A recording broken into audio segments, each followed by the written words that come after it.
How's it going, everybody? Rye right here today, and we are back with your Calgary Flames here in episode number 8.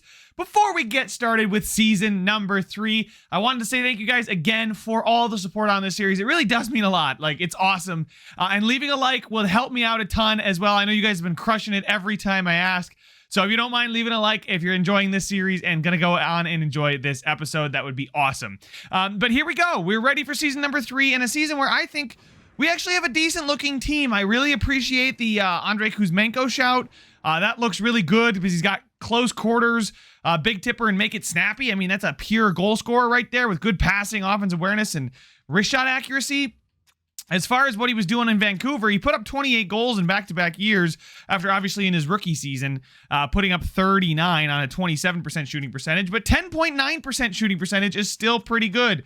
Now, he only played 17, 18 minutes, 20 minutes there, so I really want to give him a ton of ice time here. He is going to be our number one goal scorer. I have no doubt about that. And then with the second line, Mangiapane, we bring him back after a long time of me toying with potentially getting rid of him. He's back for 4 years at 4.25. Connor Zary is that second line center with still room to grow at only 23 as a two-way forward. Anthony Duclair is the goal scorer on that line, obviously. Bringing him in free agency, he's got another, I think, 2 years left on his deal. Yep, this one and next season. And then, as far as the third line is concerned, it's Lafreniere, Ruzicka, and Peterka. So the question is, these guys that we traded for, Lafreniere and Peterka, they're very similar. Both both 23. I think Peterka's just a little bit younger. Maybe, yeah, I think so. And he looks a little bit better. I mean, he's got better offensive awareness. The puck skills, I'd give it to Lafreniere, and the shot I'd give to Lafreniere. Defense, though, goes to Peterka. So take your pick between these two guys. I think what we want to do is, I'm actually toying with right now looking at either of these guys than looking at Anthony Duclair. Anthony Duclair, I think, is the better goal scorer, but moving him up gets us a +2 there on that second line, and I'd rather do that. He's listed as a third line scorer. Everybody on our third line is listed as second liners, so that could be dangerous, but if you just flip between both him and Lafreniere, Duclair, that is, Duclair's really advantage is only in the goal scoring department. He does have slightly better offensive awareness, but his puck control, I mean, they're pretty much identical puck skills. Defense, I'd say that he's a little bit better there, and he's definitely the better skater. Lafreniere is more physical, though. So I'm going to give Lafreniere third line ice time. I'm not messing with it. We're getting the +2 down here with Ruzicka and Peterka. I'm very happy with this. And then defensively, obviously the big acquisition this offseason was Luke Hughes. Mason Jackson continuing to grow and develop up to an 84 now. Noah Hannafin, 28 at 86. And then Rasmus Andersson, also 28 at 89 overall. Noah Hannafin's contract is still good for another 5 years.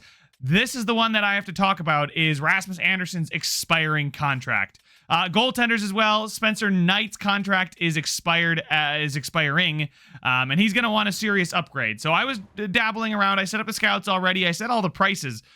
So I'm in it. I'm in it for this franchise mode. You guys can tell I'm having fun here. But we've got Rasmus Andersson as an expiring contract. If you take a look at the rest of the roster, Coughlin, Pospisil, Siana, Bjork, Pettersson. I mean, really, there's nobody else that's going to command too much money. I mean, maybe Coughlin, he doesn't want a contract extension. Could be a trade candidate, but for now, I'd rather have him on the team and hope to change his mind. Rasmus Andersson does want to stick around, but he wants 6 years at $9.5 million. Now, my question is this going to continue? Is that going to be the same all season? Can we revisit this on January 1st? Do we revisit in the offseason? Do we see how the season goes? Move him potentially if it's an absolute blow up of a season? And then Spencer Knight is not interested in a contract extension. This one hurts. He is really good and only getting better. You can see that. I mean, he's not playing great, but again, the team in front of him hasn't been great. So the question is, he's an RFA, so we could qualify him, and his qualifying offer is probably something like $4.5 million, which I do, again, for another year of Spencer Knight, but I'd like to give him some term here. Question is, if he wants a contract extension about halfway through the season, we should jump on it. But if not, do we trade him? Because he's probably got quite a bit of trade value. I just want to take a peek at the beginning of the season. I'm not looking to trade him now, but Spencer Knight has okay trade value. We would need a goaltender some way, somehow. But it seems like both the Vegas Golden Knights and the Arizona Coyotes are very interested right now. Alex Pietrangelo also probably not as good, and I don't want to be paying him $8.8 million. But Vladar's not starter quality to me. He's more of a backup. Yeah, his role is a backup. He's making no money, essentially. Nico Dawes, Kvaka, Dansk. I mean, these guys aren't coming in and stealing the job from Spencer Knight, and Jerry Corso has got plenty of time left. Although seeing him get up to a 61 at only 19 is very encouraging and quite promising, actually. So maybe by the time Spencer Knight is aging out, Corso will be ready to go. But I don't see it any way that we can avoid paying him, and paying him a ton of money at that. We do have the cap space next season, right? Especially if we do move on from Lafreniere, we have the cap space to potentially re-sign both of these guys at what they want, or at least close to it. We know that Rasmus Andersson wants 9.5. Spencer Knight doesn't want an extension, but is right now wanting 8 for 1 year. If you give him 8 years, it's 14.6, which I don't know if I'm willing to pay my goaltender that much. So that's one that I'm going to have to let you guys let me know down in the comment section, especially since you guys will have hindsight as you're watching this to know how the team is doing before I do, right? Well, I'll know, but you guys can comment it and we can collaborate. We've been good at this, right? It's been fun. But for now, I think we're set. The team is set. I think there was somebody on the trade block. I think Wah and Goodrow. They were generating quite a bit of intrigue across the league. So if I added, they're both probably paid similarly. Barclay, look at that. They are paid very similarly. I know my team. Barclay Goodrow and Matt Wah, throwing them on the block together. That's about $7 million in cap space. We would get a second, a third in Calgren. We would get Carson Lambos, or in fourth and a fifth. Height, a third, and Stauber. Elick. I mean, it seems like the team that really wants them are the Minnesota Wild. So this could potentially be a move we make, right? Both of these guys will have 1 year left after this one. Barclay Goodrow is just a grinder, right? A fourth liner for us. Matt Wah, we'll see what he does this season. He was pretty good, and he fits the scheme well enough with his balanced. But the question is, a second and a third, that might be too good a value to pass up. Eric Kallgren is not the answer in goal. We know that for sure. But adding these two guys in there, we have a decent amount of cap space or trade value, so maybe we can get Kaprizov. No, we can't. Do they have any goalies? I mean, they got Jesper Wallstedt. Do we just keep kicking the can down the road and revisit this conversation next year? They do want to give up Philip Gustafsson, who's an 84. He does have an X factor too. So this could potentially be a move if we do end up trading away Spencer Knight at some point. Is downgrade to Philip Gustafsson, who's on the last year of his deal. He's got an X factor. He's average, right? He's not going to ask for too much more than the 3.75 he's making. It allows us to shift space elsewhere. It'll also free up about 7.1 million next season in cap space too. So the 16 I think that we had when I looked at the contract extensions would then balloon up to about 23 for contract extensions. We'd be able to, doing that, we'd be able to sign both of the Anderson and Spencer Knight. So I don't know why I won't just, I should just probably trade away Barclay Goodrow for whatever I can get. On the blue line, I think Dylan Coghlan is scratched. So right now, Matt Wah, he is expendable for sure. I would like Dylan Coghlan to play. He doesn't want an extension.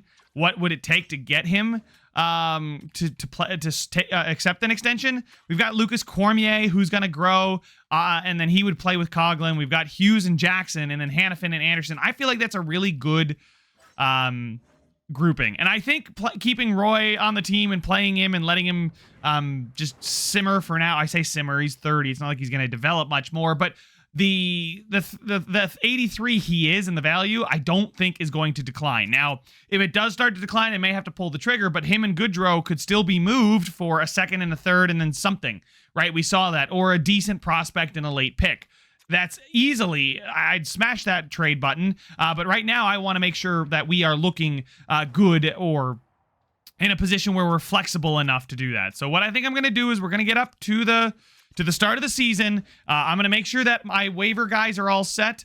Allocate budget. Okay, it's fine going over the maximum budget as long as you're able to maintain a profit. So budget-wise, I just want to take a peek at this. I have 40,000 remaining. I'm going to throw that into arena operations.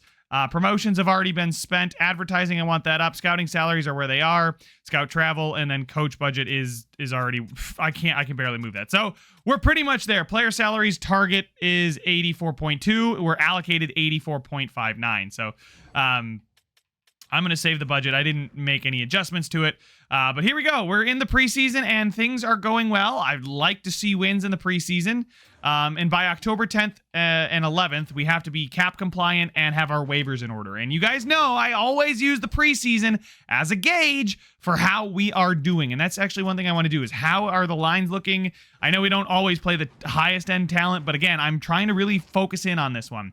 Zari and Mangiapane and Duclair seem to be a very, very good line. Matt Waugh also seems to be a good player down there. On the third pairing, Elias Lindholm, Huberdeau, Kuzmenko, point per game, basically. Lafreniere, Peterka, they're fine. Barclay Goodrow, Pospisil, and Peltier, they are a minus. So I guess the goals against had to come from somewhere.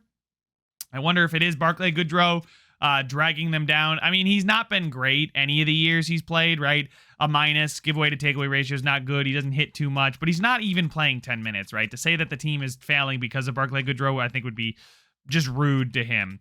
And then Pospisil here is a two-way forward. Honestly, he's bad. He's very bad defensively. He is very bad defensively. And as a two-way forward, I can't have you being bad on defense, right? So let's take a look at defensemen. How do we do here? Anderson and Hannafin didn't have the greatest time, but Waugh and Lucas Cormier did, that's for sure. Coughlin's not even playing. He doesn't want a contract extension either. Ooh, and Spencer Knight killed it in the pre. Did he have 3 shutouts? Did that say that? That's absurd. Okay. I think what I maybe want to do is find a better player for that 4th line instead of Pospisil. Now, I'm not worried about him growing. We have Johnson Fjallby right now listed as a depth forward. He definitely has a better defensive category.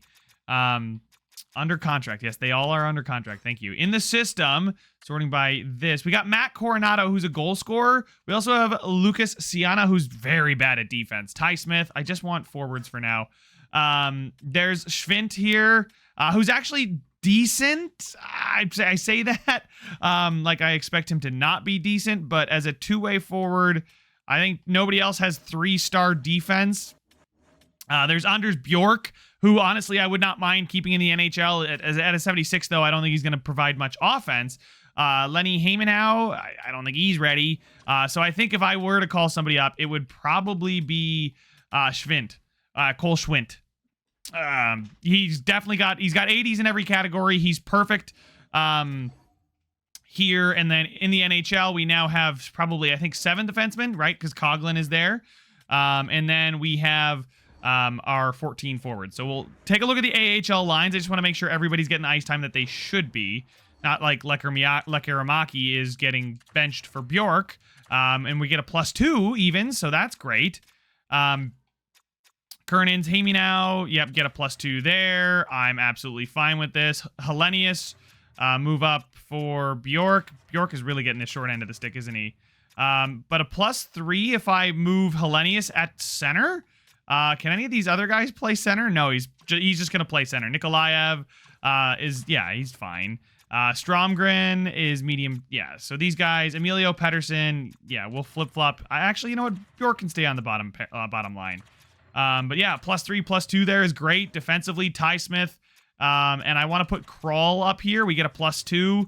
Lyle and Gilbert, and then Kuznetsov, and Solovyov. And then in goal is obviously still Dawes and Dansk. So honestly, the AHL lines are looking pretty good to me. In the NHL, they're looking good. I am going to double check the power play real quick, make sure everybody's on the power play we want. Duclair, Huberdeau, Lindholm, Kuzmenko, and Hughes. I think I'm going to maybe swap.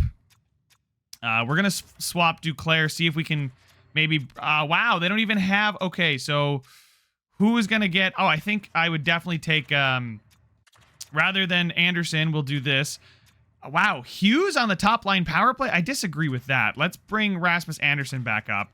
And then Noah Hannafin, I won't have him on the power play, but instead, I'm going to give left winger Alexis Lafreniere the opportunity to play on the first line power play as well. So it's going to be Lindholm, Kuzmenko, Huberdeau, the first line with Anderson, and then Lafreniere slots up there. And then on power play line 2, we've got Mangiapane, Peterka, and Zari with Duclair. So it is the second line plus Peterka, and then Hughes captains that power play there. I like that a lot.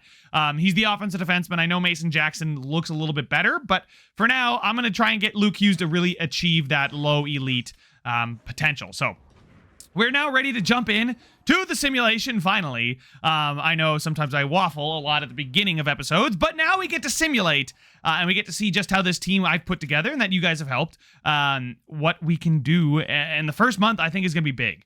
Back-to-back wins. That's how we love to start the season off, with wins. Now, of course, this is the season the owner doesn't want me to win the home opener. Wow, we're on a road trip, but we lose the home opener too. Okay, we are 2-3-1. Mangiapane wants to speak about his ice time concerns. I disagree. I think, you know what, there's a 50-50 chance of persuading him. So I'm going to try and persuade Mangiapane. I feel like 15.5. There we go. All right, he's a team player. You know what? I didn't like him when we first started, but you know what? Now I'm starting to think that Mangiapane is a decent guy. A third-round pick for Sean Corrali, who I let walk. I quite frankly traded for him, and he just didn't fit with what we needed and what we were going to offer. But there we go, ending the month with 2 straight wins, 4 L's in the middle there, picking up only 1 point, actually 5 L's. So we won the first 2, lost 5 in a row, and then won the next 2. So we are 4-4-1. So we're pretty average, again, where we expected to be. But if we can be on the higher end of point per game, and holy cow, Andrei Kuzmenko. Yeah, let's go. Thank you. I forgot who has left the comment, but I can see it right now. Thank you for the comment about Andrei Kuzmenko, because he is carrying right now. But let's figure out what's working and what's not working, and see if we can adjust. Honestly, what's not working is nothing. Peterka's a -4 with Ruzicka, and then Barclay Goodrow. Okay. Lafreniere has got a power play goal already and a power play point. But Peterka being a -4 is not what you wanted to see, especially with him being a two-way forward and playing very favorable minutes. He's not playing very much, 13 minutes a night. He's on the power play too. So, Matt Waugh is -6. Cormier's a -5. What I think I'm going to do now is I'm going to make the trade. I don't think it's worth it to wait any longer. The season is still young. There's still a lot that can happen, but those guys being big minuses already, I think it makes too much sense to just get rid of them for the picks that they were offering before they lose more value than they already have. I mean, that's 7.1 million right there of 30-plus-year-old players. Now, desperate are there's Philip Gustafsson if we wanted him. We could trade for him and have it as a backup plan, but Kyler Yamamoto, Ryan Johansson in a third? Guys, you just basically flip-flop the order. It doesn't change anything. I want to see what Riley Height is, but I think it's Riley Height, right? I think I've got that name right. It is Riley Height. He's 74, playmaker at 20. He's got great puck skills. Offensive awareness isn't quite there. He's okay, but not the centerpiece of a trade. The other team that was interested, I believe, were the Seattle Kraken, and they wanted to give me Ryan Johansson and somebody else. So let's see. Skaters matching the block. They're probably on their block. It was Kyler Yamamoto and Ryan Johansson. Ryan Johansson here is 33, depth forward, playmaker. Does not fit our scheme. We know that for a fact, which is a bit of a bummer because I felt like this was a perfect player to go get for our 4th line. Although it is our 4th line, he's played 8 games, 7. Yeah, he hits. He doesn't block a ton of shots.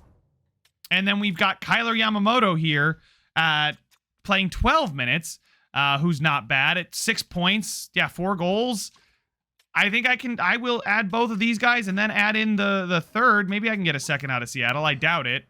I think it was, it was Edmonton's pick. There we go. It was Edmonton's third. I'm going to see if I can get the second out of him. It's not going to happen, but the value is too far off, right? So we'll just take the third in this deal. It was the Edmonton Oilers' third, and that's fine by me. So Waugh and Goodrow for Yamamoto and Johansson. I think this is an upgrade to our bottom line, and we obviously shed a ton of salary next season, 7.1, which totally frees us up to extend both Anderson and Knight. So we're going to propose the trade. Trade accepted. Go to roster moves. All right. So we should have 21 skaters in the NHL. We're going to edit the NHL lines. Peterka's upset because we traded away but it's fine because we are going to add Ryan Johansson there, and then instead of Pospisil, we'll add Kyler Yamamoto. Peltier can go back to the wing where he belongs. He's not a center. Ryan Johansson can play center, and I do not want to move those guys down, but we'll leave Kyler Yamamoto there. On the blue line, we will fill in Luke Cormier. Next to Cormier, we'll play Dylan Coghlan. It's a -1, but I'm actually kind of okay with that just because of how well everything else looks and could potentially run. So I think we're good. I think we now just need to make sure the power play looks okay. I don't believe anybody I traded was on the power play. The penalty kill, I think, is fine too, just because I swapped all those guys in there. Perfect. Kyler Yamamoto's a -2. Let's see. Penalty kill is Ryan Johansson and Peltier. Penalty kill 2 is Lindholm and Peterka. Penalty kill line 3 is Yamamoto and Zari. I don't think I want Yamamoto there. Let's go with Mangiapane. I don't think he was playing on any of the penalty kill lines, and he's a two-way forward, right? So he should be. I'll flip-flop him and Peltier, just so I can give him more ice time. And do we get a minus? We do get a minus down there, but Connor Zari's fine. I guess I could maybe go with Ruzicka over Connor Zari. He is a two-way forward, but we'll see. Do we get a... Nope, it's a -2. We're going to go back. We're going to go back to Connor Zari. All right, so the penalty kill's all set. The power play's all set. We made a trade. We freed up cap space, and I think we're okay to keep it rolling. I don't think I want to extend the guys just yet.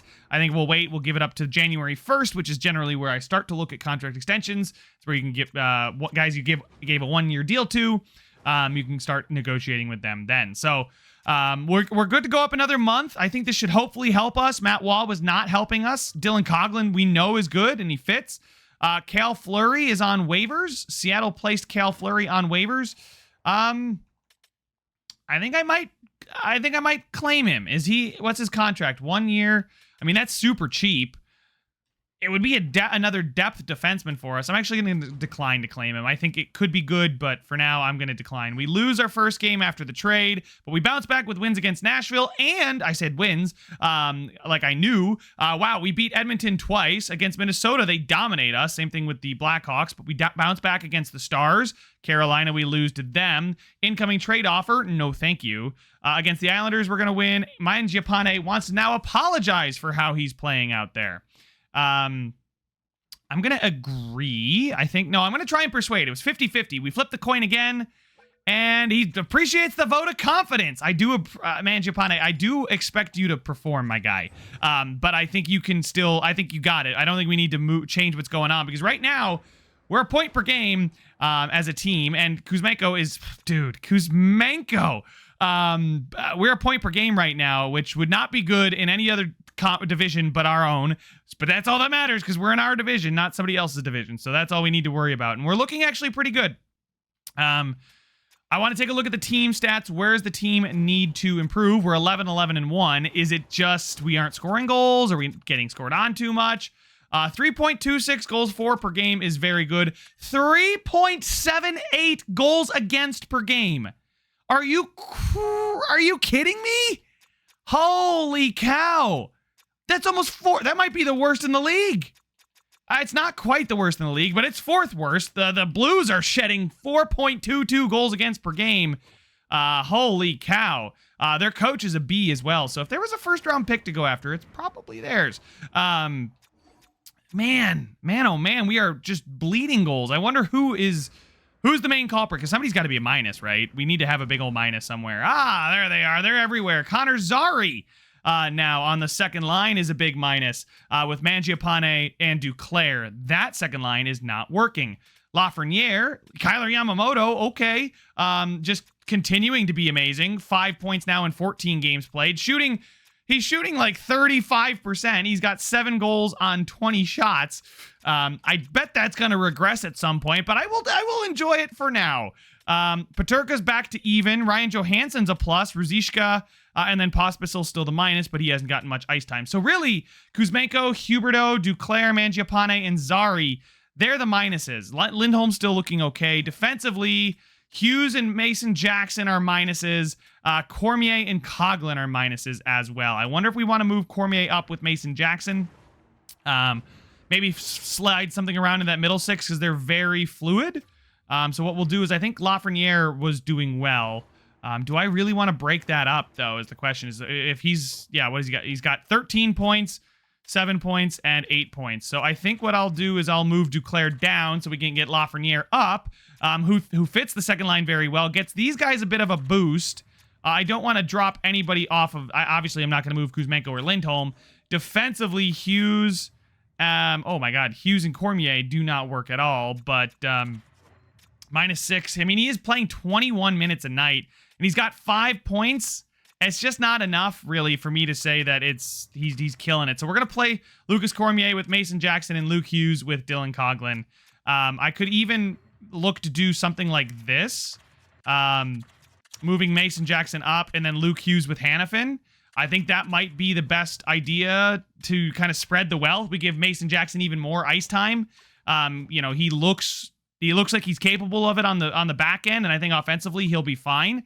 Rasmus Andersson does lose the +5, so I'm going to give this a try, but I do kind of want to spread the wealth here because it's clear that the top is doing well of the on our defense, but the other two pairings are just not doing well at all. So hopefully we can find some goal scoring here in this middle six. And honestly, you know what? I didn't even look at Spencer Knight's stats. We need to look at Spencer Knight's stats. Is he going to be a, I mean, geez, 3.7 something goals against per game? He cannot be having a good season unless Vladar is just getting shelled for 15 a night. No, he is absolutely having a terrible season. 5-9 in 16 games for Spencer Knight. I don't know what else to say about that, guys, but that is woeful. 4.77. He is absolutely getting shelled. Spencer Knight is straight up just getting shelled. Wow. Okay. I didn't know that would be the issue. That be Spencer Knight. Now I expect him to bounce back. I'm going to get up to the third, which is when I have to redo the scouts. So we got this one game against Carolina, and we win it in overtime. I'll take that. And now look at that. We're dominant. 25 points. We're killing it. But what we now need to do is set up the scouts, and I will jump back in and we'll get up the rest of the month simulated. So now that we've taken the break to sign the scouts, I did want to take a look and see if these guys have changed their asking price. It looks like Anderson might have gone up a bit. I think he's still in the 9.5, 10 range. Question is, Spencer Knight still does not want a contract extension, and now he's asking, oh, now his tune has changed. Now that he's got a 4.77 goal against average. I mean, and we're talking like, we're almost up to the halfway mark of the season. It's 4.55 now, but good Lord. I mean, I can't believe he's shedding over 4.5 goals against per game. And I know, like, we got a lot of offensive defensemen, but I don't think it's just the team when you're allowing, like, 3.5, sure. 3.7 even, I'd be like, okay, maybe. 4.5, 4.7, I don't think it's on the team anymore. So let's get up to January 1st. And then just really see where we're at. I think we should be close to 41 games done at that point. And let's hope we can keep the good times rolling right now, because we are so far so good this season. We've taken that, I think, a little bit of a step forward. Wow, that is a very interesting trade. Nikolai Ehlers for Noah Hanifin. Is Nikolai Ehlers like furious or something? He's 87, second line forward, playmaker. He's making $9 million. He's got a ton of X factors, but I don't think I want to do this. I don't think I want to give up Noah Hanifin for that. I think Noah Hanifin is perfectly fine where he is. And I give up a third and Hanifin to get Ehlers. I don't think Ehlers is the solution to my problems. He's another great talent, sure. But I need somebody who's going to be a 90. That's really what I'm looking for. So right now we just need to focus on being a deep roster until we have somebody that we know we can build around. We don't have anybody to build around, so we have to build a complete team. I don't want Evans right now. No, thank you. I don't think that's the answer to my question either. But thank you for trying to offer that, Montreal. I appreciate you trying to solve my problems. This time we do lose to Edmonton. We pick up a point against Anaheim. We lose. We need what do you mean we need a veteran presence on the team? I'm going to persuade. I disagree. I guess I could say I'm going to bring in a 30-plus-year-old player in like 2 weeks. I guess I can do that. I'll throw in anybody, but Again, I traded away 2 30-plus-year-olds, and the team's doing fine. Don't know why we need a veteran presence in the locker room, but I will agree. What should we do? Need to sign or trade for a veteran over 30. I'll find a guy that matches. Just give me some time. I'll find somebody over 30. 2 weeks. All right, we have 2 weeks to make this happen. Depending on what day it is. The coach got happier, right? So I do have to manage morale. Great. So you guys can help suggest something there. Spencer Knight gained morale because of ice time, and we're now sitting at 40 points in 38 games. Now, we are not great by any stretch of the imagination, right? 40 points would be good enough for a wild card in the East, and really should be good enough for a wild card in the West. However, we are in a divisional spot and only 1 point behind the Stanley Cup champion, Vancouver Canucks. So, we'll see where we go from here. Maybe a veteran presence in the locker room is what we need to boost morale. But looking right now, Rasmus Andersson is absolutely killing it. Huberdeau, Kuzmenko, Lindholm. Lindholm has actually been a kind of a disappointment here. I expected him to be a little bit better. He is a good plus-minus. He's shooting 10%. I'm assuming his giveaway to takeaway ratio is awesome. Yes, it is. Oh my God, he is a perfect... He's amazing as a second-line center. But that's the problem. I need somebody who's going to put up points with Huberdeau and Kuzmenko on the top line. Now, that's good news that Huberdeau and Kuzmenko are doing what they're doing. But Anthony Duclair being a minus. Connor Zary, I think, has improved his plus-minus. Lafreniere, now up to 23 points. You love to see that. Still listed as an elite third-liner. But we're hoping to see him jump a little bit more. It may be time to move on from him, honestly, the more I think about it. I don't want to lose the locker room, though. I feel like I've been doing a lot of shifting with the roster. Letting people go and bringing people in, that's kind of been messing with morale. We haven't gotten like a really high morale yet. Mangiapane, really, I gave him the big contract, gave him more ice time. I guess he's still on pace to score probably 25, 30 goals.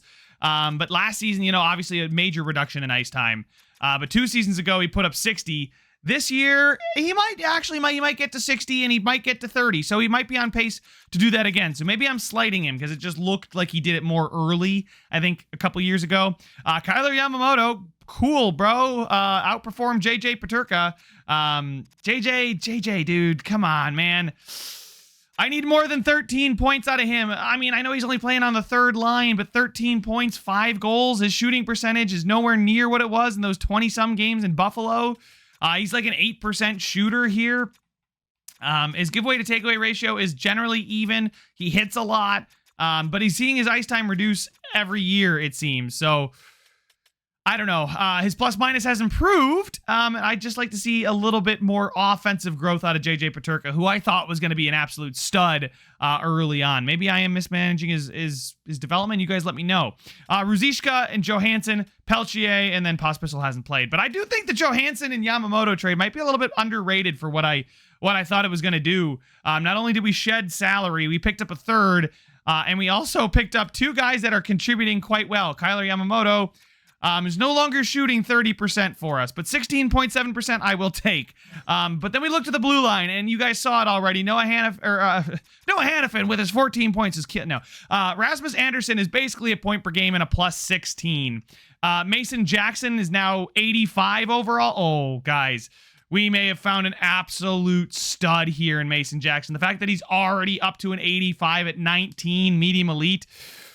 He is growing nicely. Luke Hughes, not so much. Luke Hughes, not quite as good as Mason Jackson. Dylan Coughlin and Lucas Cormier, they're doing fine down here, but I don't expect them to be world beaters. A minus is not great. Luke Hughes, -7. We've got him locked up for 5 more years, or 4 more years after this one at $4 million. So take your pick, but we're gonna call that one to be determined. And then Spencer Knight has really improved. 885 now, but a 385, so he's come down almost an entire goal against per game, which is great news. And I think the team in front of him has benefited from that as well. So really, I'm satisfied with where the team's at. What I think we need to do is fulfill the coach's request of signing or bringing in a 30-plus-year-old player. Do I have any of those in the system? He wants me to sign or trade for one. We have some veteran presence. I brought in Ryan Johansson. And I have Duclair, Lindholm, and Huberdeau. I guess he wants more veterans. Dude, you may not even be the coach next year. That's all I'm going to say. As far as who's still a free agent here on January 1st, it's interesting because there's nobody out here. We could bring in Eric Stahl. You want a veteran? I'll bring in Eric freaking Stahl. 41 years old for the locker room just to sit there. Is that Jesse Puljujarvi as a free agent? I think it was. Let's take a look. Yeah, it is Jesse Puljujarvi. Sniper 27. He doesn't have much room to grow, but yeah, it is what it is. Drew O'Connor is out there as well. Just looking around here now, poking through at things. I think what I'll probably end up doing is signing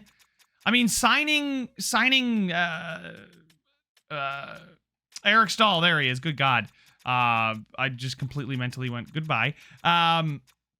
Eric Stahl, I think, would be the perfect depth forward to keep scratched. And then as far as roster moves, we can, under edit lines, we will go ahead and see who's scratched right now. I mean, the fourth line is doing great. Scratch is Johnson, Falby, Pospisil, and Schwint. I think either one of these, Pospisil, probably Cole Schwint, because he's still got a little room to grow, should not be riding the pine. I'll probably also send down Pospisil and call up a defenseman. As a matter of fact, I might do that right now. Send those two guys down, call one up. I could call up Ty Smith. Why not have more offensive-minded defensemen on the team? I know he's a two-way defenseman, sure, but Philip Kral, I'm hoping he can grow one more overall point. Actually, you know what? I'll leave Ty Smith down there because he's low top 4 and 79 and a little bit younger. Kral's 26. He's pretty much ready to cap out, and he's the perfect kind of guy to just have him sit on the bench for us. Schwint and Pospisil, there you guys go. You guys can go down to the minors, and there we go. So we're all set there. We will best lines in the AHL. I'll take care of that. Jonathan Lekaramaki became the assistant captain, so that's good news. He's also, wow, I didn't even check this, 33 points in 27 games. He is flying high down here in Calgary. Same thing with Matt Coronado. This top line seems to be clicking, guys. They should be ready to go next season at the latest. And Lekaramaki at 22, stepping in, a goal scorer, what we need. Right, we might want to try and find some more chemistry fits, but getting some exciting young players, those guys we acquired very early on in this franchise mode. Hopefully, seeing them join the roster soon. Carry, shoot, efficient, balanced. I believe is what Lafreniere is. Carry, shoot, balanced. Okay, so it's close, but I mean, I think he could fit perfectly on the second line as a goal scorer, even if he's a little bit underrated there. So. That's the roster. That's what I'm thinking. Spencer Knight, let's just give you one more recap on what their contract situation is. I already checked this out, but oh, wait, it's changed a little bit.